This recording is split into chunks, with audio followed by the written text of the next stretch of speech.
Today we're going to be chatting about moods and how they can be so contagious. Exactly. If you're feeling jolly, you will have a smile on your face, and that will be a reflection.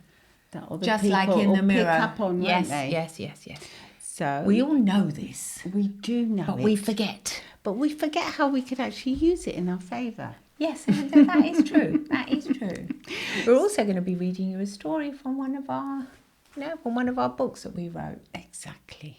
Entrancing Tales for Change, is Yeah, it was one of our first books, and I think, that's all of our original content that we wrote at the time, and it's coming from a place of experience, a place from where we've experienced ourselves, and also how we've managed to help other people. So we do want to share these things in our podcast. We do want to share it. Yeah, And thank you we so tend much. to forget. Yeah. Thank you so much for tuning in every week and listening to us wherever you get your podcast. And you can also see the video on YouTube. And please do subscribe to our YouTube channel, because even though it's been open for like 15 years, we're still wanting to grow and reach more people. Yeah, definitely. That needs to get moving, doesn't it? So you have to subscribe and follow us, and that will help us a lot. So thank you so much. Thank you.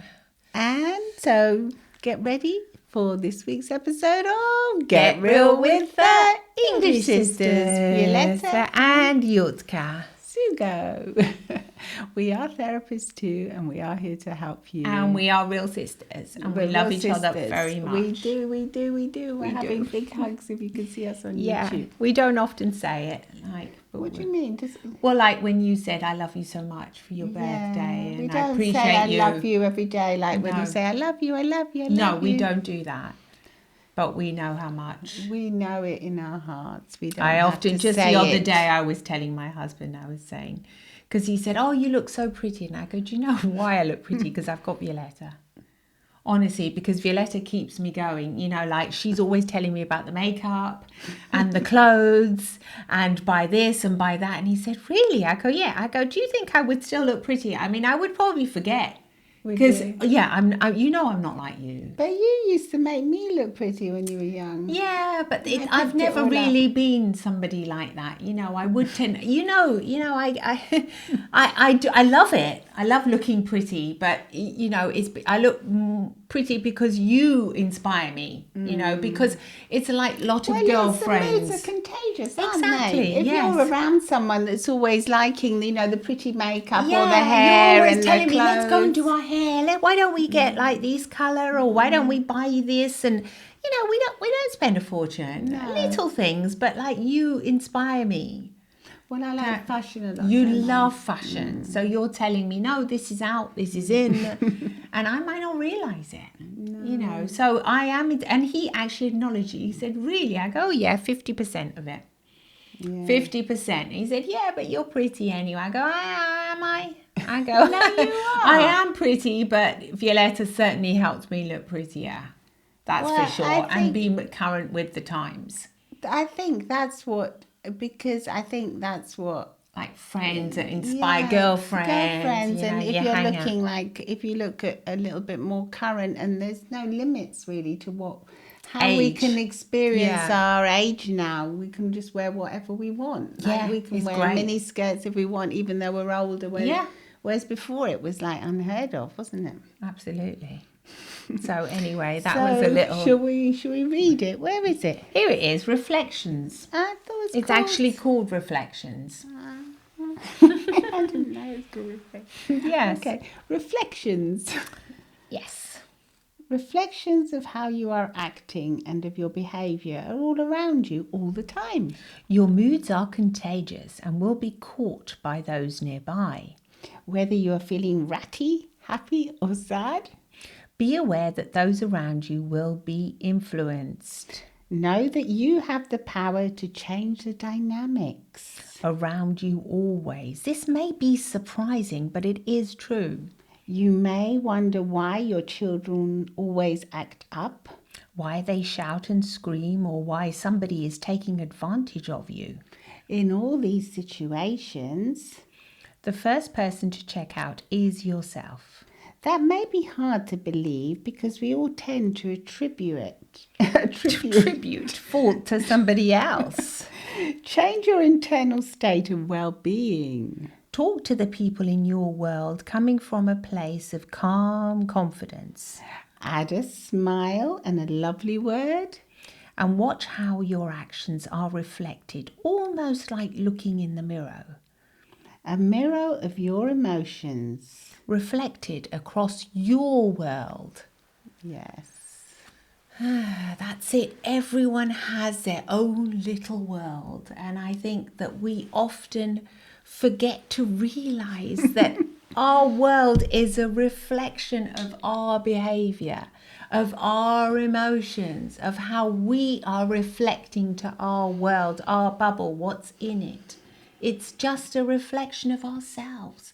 And that is very, very true. Sometimes almost hard to believe. It's hard to believe, and it can almost be scary because we have to take the responsibility the power and the responsibility of how we are feeling and how that's going to affect everyone around us. Yeah, and you can't just say the world is, a horrible place and I hate my this and I hate this and I hate that.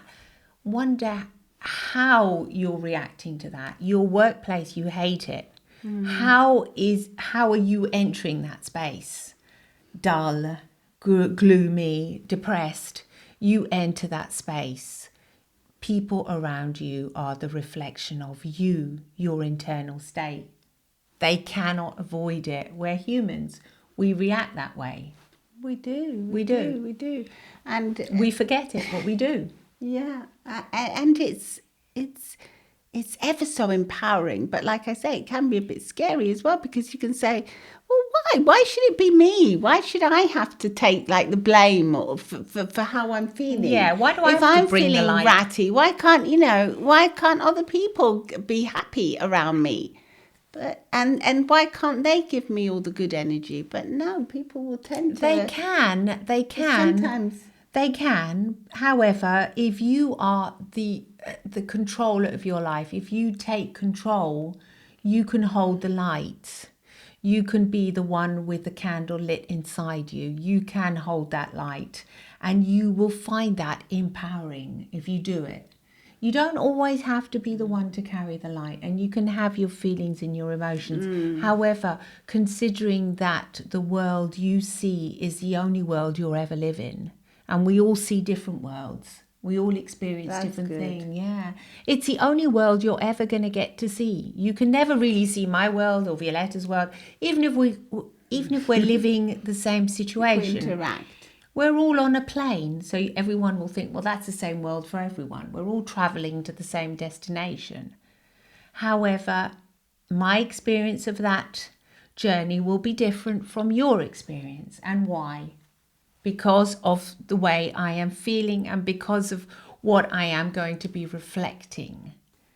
So if I'm feeling calm and confident and I'm smiling and people around me are going to eventually catch that. Maybe not quickly, but they'll sense it. They'll sense the goodness. Yeah, it's like what people say. People that, I was going to say drive horses, the ones that ride horses. And, it's funny Horse riders, yeah. It's funny that because the other day I went to the bar just down the road and me and my husband, we saw two horses parked, literally parked outside. I thought, that's so cute. They were tied by their reins on the fence. Outside what was it? The one I call Miletti, but it's not Miletti, the one near Palestrina. On a piece of grass. Because it's not like where I live, where there's loads of horses. No, it's so weird that it was almost, hypnotic. We saw it. Jojo said, strange. Yeah, that was strange. There were just two horses parked on the road path. You mean in the Westerns? Yeah, in the Westerns. Anyway, that's just a side thing. But I was thinking about horses and I thought how if you're feeling very anxious or nervous around them, the instructor will tell you to calm down.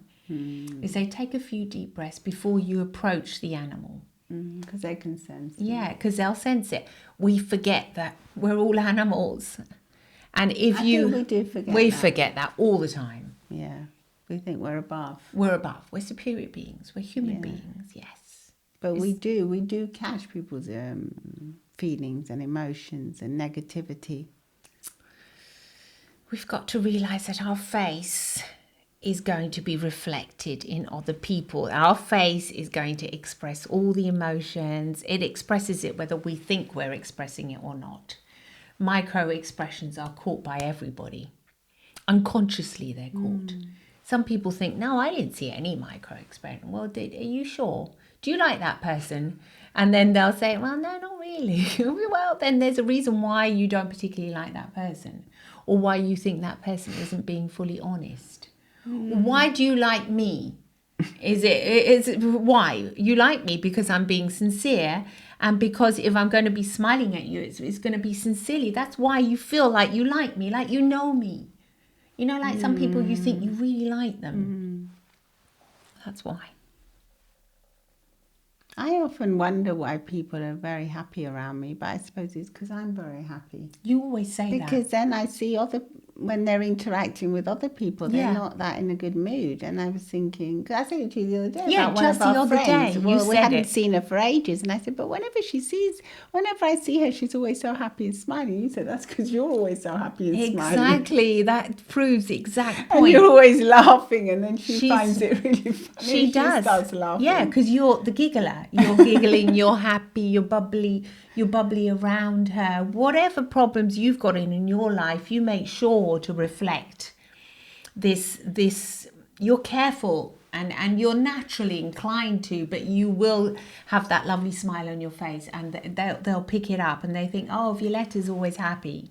Yeah, they always think I haven't got any problems. Yeah. Whether, of course, you have problems. We all have them. Of course, because we're alive.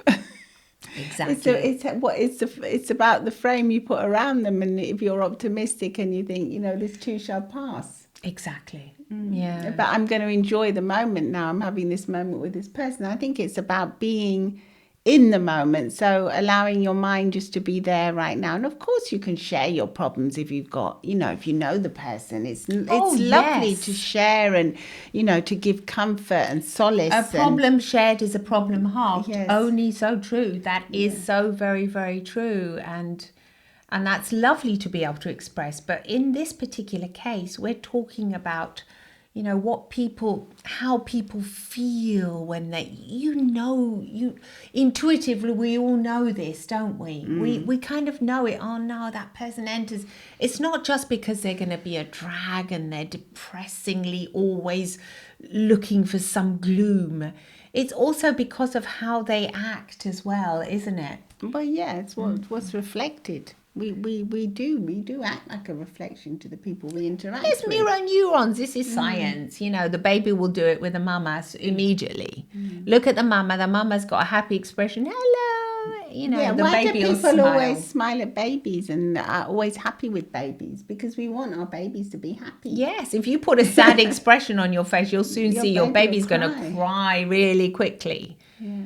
And that's something that we tend to forget, and it's empowering to know that you do have the power to change, like what we wrote in our story. You have the power to change the dynamics around you always. So if you feel that the room is really heavy, you have the power to do a quick pattern interrupt and say, hey, do you remember that lovely film we watched last week? It was so cute, and there was a cute puppy in it that we really loved. And then people can say, oh yeah, I really like that, and Well, yeah, no, it's true. It's true. It's not might sound silly, but even at funerals, people laugh, don't they? They have to diffuse the tension. Yes, you find that you laugh a lot of the times out of nervousness, but it's a way for our body to cope, isn't it? Yeah.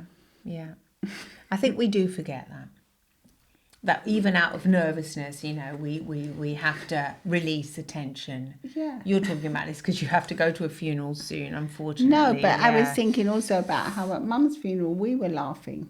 We were finding it quite funny, some of the stuff. Yeah, some of the stuff was just ridiculous. Also, what they, the priest was saying, because in the end we got a priest because our mum was with all the names and everything. Oh, it was a total mess up. And then I remember I just picked up on the fact that if you look up, you can instantly feel, that's a good thing, you know, to actually share with you guys.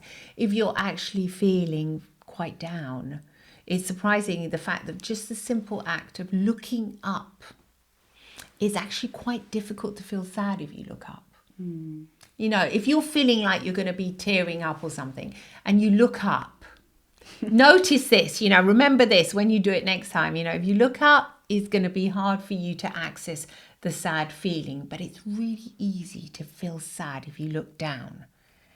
And you're looking down, all of a sudden, you know, I mean, I wonder why people call it feeling down. Well, exactly. You know, if you think about it, maybe it probably comes from that. Because you actually feel down, you feel like sad, and you're looking, you actually, with your eyes, our eyes are a reflection of how we're feeling.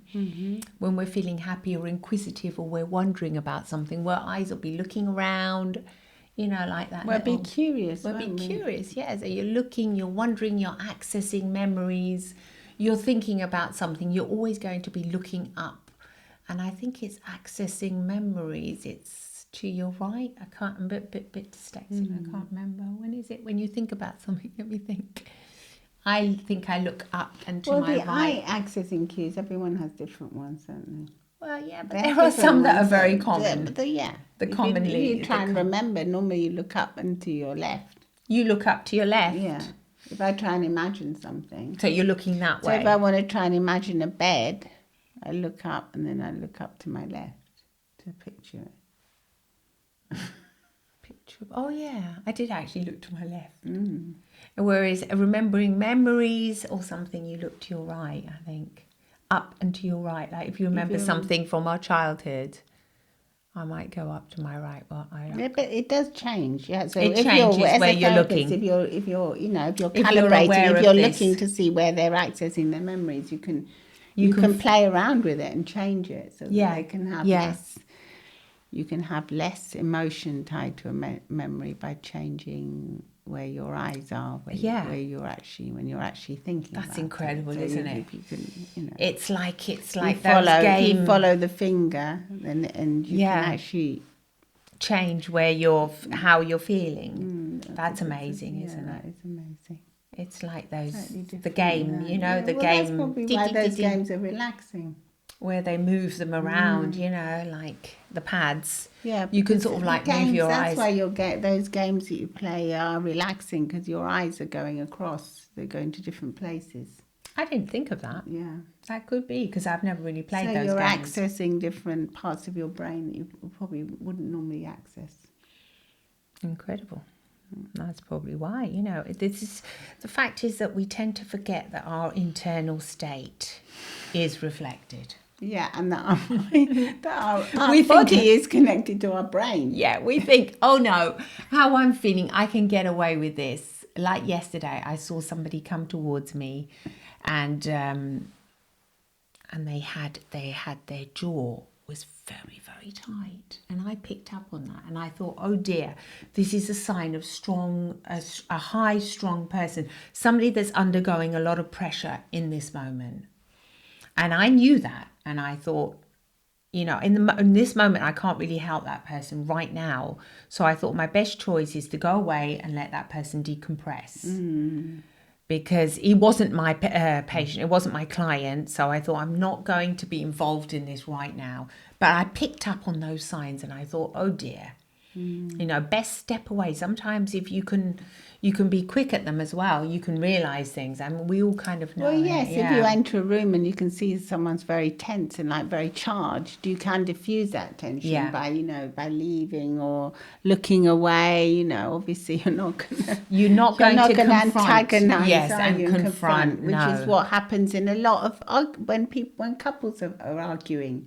They can sense that one of the people is very ready tense to like bite and ready to bite, and instead of them like backing down and acknowledging that and allowing for space, they go in there too, because they feel like charged, because they could sense it. They've caught the emotion. It's contagious. So somebody enters your space, so you have to be very diligent to think, no, and break it and go away and make yourself a cup of tea or coffee and then come back a bit later. Those are skills that I think over life you learn if you're slightly aware of them, but then some people never do learn. I think if you're listening, I remember if you're listening to this podcast, you're in for the learning. Well, so we know that you will learn and you will pick it. Do you remember Latia Carmina? Yeah, I do remember Latia. Every time her husband would come home, because he used to work in the morning on the building sites, he would come home at 2:00, 2:30 to have lunch. Eat late there. Every single time he would make our aunt cry. Oh gosh, yes. Every day. He would be tense. He would come off the building, say tense, and he would say something to upset her, whether it was about the meal or about the children. It was like every day she would cry. And I said to her, you actually I wasn't went to a therapist then. No, you were only 18. No, when I was, I was around 21. 21, It was part of my university Erasmus course. thing, yeah. So I went there and I immediately noticed it. And I said, Tia, but why don't you just step away and just ignore that? Because you know it will pass. And he's just doing it to provoke a reaction in you, to get that attention off you. And she said, I remember no sé. She didn't. She couldn't do it. She would not do it. I don't know if because she was tied up into this tense thing, and then they would make up and have kissy afterwards. I don't know. There might have been other patterns that you perhaps in her way she felt loved that way. She did because he would come and give her a cuddle. Yeah, afterwards he would say "Cuánto eres guapa, guapa." You know, he would give her all these compliments in Spanish. I remember that behaviour. I remember seeing the pattern really clearly, even though I was I was young. I remember seeing it and thinking, what's going on here? There's like a dance. It's like the aggression, the fight, the crying, and probably the make-up sex afterwards. God knows. I don't know. Sex every day was a lot. I mean, they did have a lot of children, so there might have been whatever it was, but it was a dance going on between them, like some kind of courtship. Like attack, her crying and this. Why? What's the point of that? Because she was sincerely upset, though.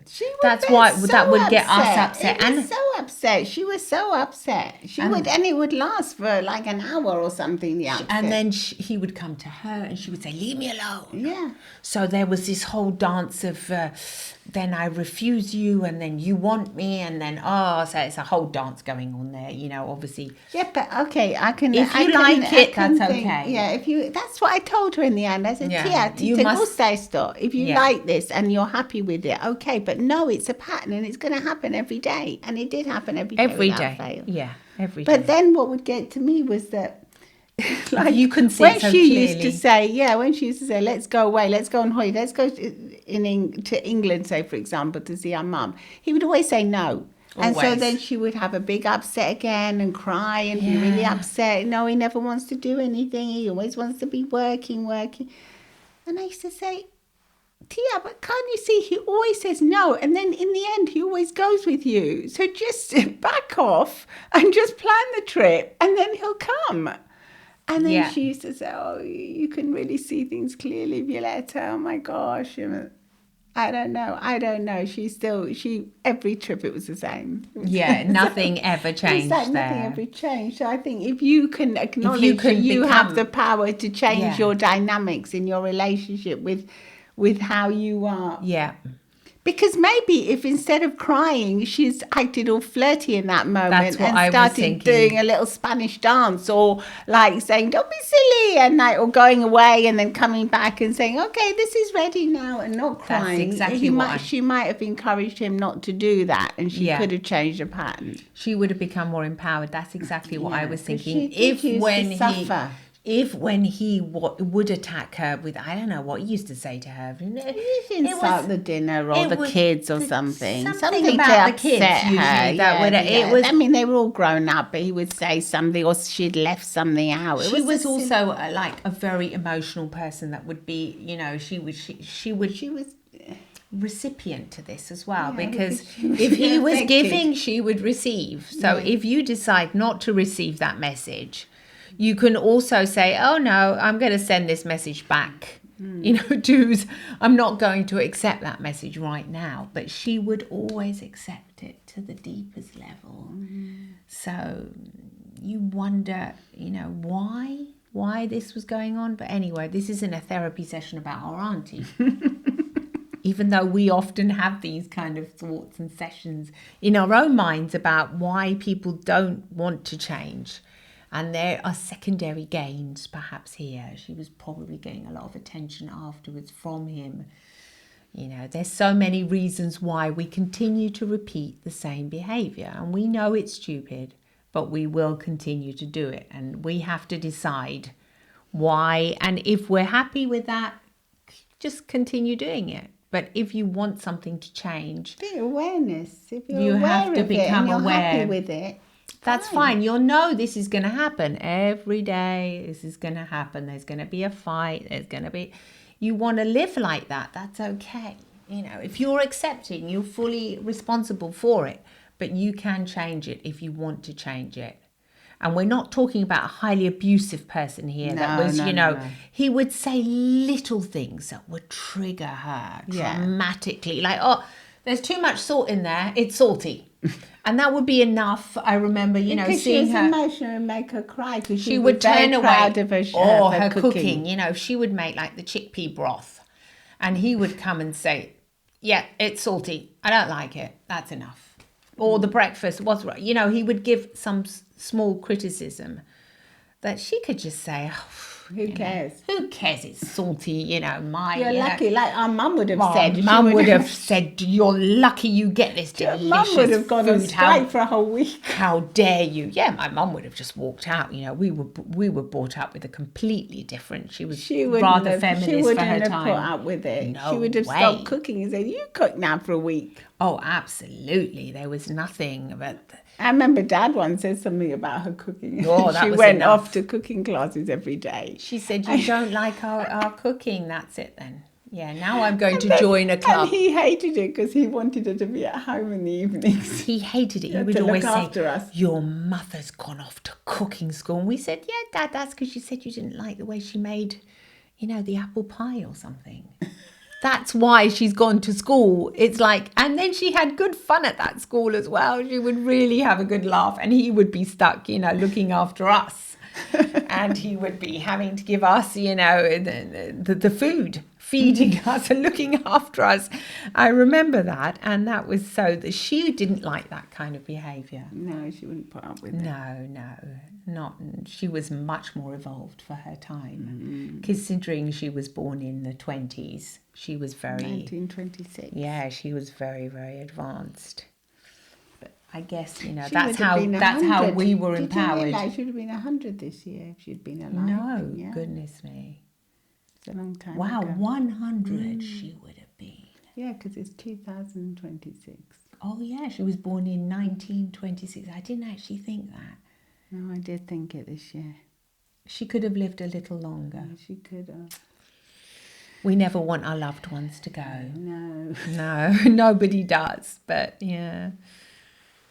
You think, okay, the important thing is to live a good life. She's a very happy person. Yeah. Most of the time. Most of the time she would contage everyone around her. They would say, it's a joy to have you. She would be a childminder and the kids would be happy around her. She would sing to them. They would all be happy. Then she was a nurse. And everyone around her adored her. Yeah. They would say, when you enter the room, you're jolly, you're happy, you look after me.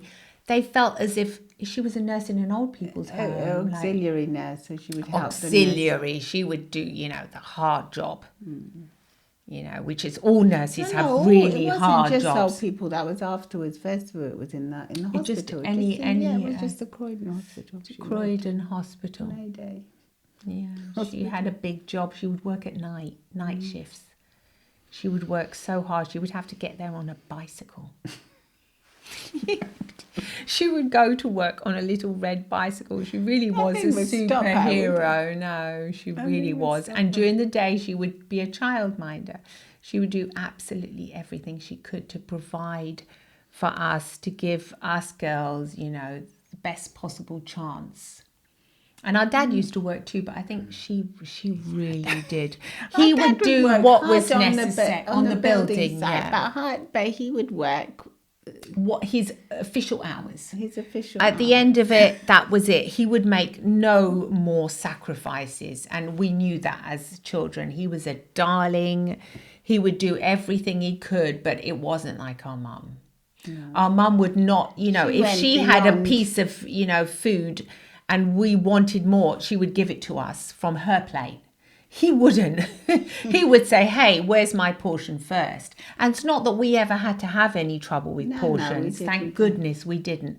But I would always know that my mum would give me hers. Yeah. She would do that. As a mother, perhaps it's more common, she would do anything possible for us. You think they're from different generations as well, where men were more spoiled by the women? Definitely. Men were used to being served, and he was already, he was quite modern. And Mum was so modern for the times. Yeah, she was. That she was very independent. But this is what we're getting all this background from our worlds. This is a world that we lived in, and yet my memories are going to be different from your memories, even though we're siblings. And you can say, yes, we had shared experiences, but my experiences were different to your experiences, even though they were shared always. And nobody can ever live the same, which is sometimes rather weird as well. Well, it's rather strange. Yeah. When you realise it, when you become aware of it, it's rather strange, because you just think the world is one. Everyone's the same. You think, hey, we've been on the same holiday together. You remember that. It was great. And you think, it wasn't great. Why wasn't it great? Because at that particular moment, your internal state was different. Perhaps you were concerned, you were worried, you had something going on in your mind that was different to the other person. It's never going to be the same. No. It's unusual to experience both the same emotions, and when you do, that's when you often fall in love. That's what I was going to say. In one of those moments when you do share a particular experience and you both really connect, that's when a lot of the times it's when you're actually falling in love with somebody. And it can be like a sexual relationship, or you just be falling in love with a friend, and it'd be platonic, just where you really click with that one person, Yeah. and you think, yes, I feel as if I really know you. A lot of the times when you're going, it's a shared reflective experience of you both being reflected in each other. Like when you have to do something that's high adrenaline, that can often happen. Like when you're both experiencing something quite shocking for you, like both getting on a helicopter for the first time, or doing something quite very high, either really scary.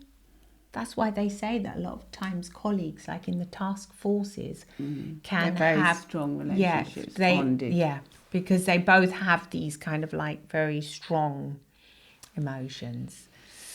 But I think in our little worlds, we have to remember that our emotional states will be reflected as if in a mirror to other people. So let's just become more and more aware of that, and remember that every day it's going to happen with your children, with your families, with your friends, co-workers. The person that serves you, whoever it is, they will feel it to a certain extent. So I think we just remember that we'll all be more empowered and happier.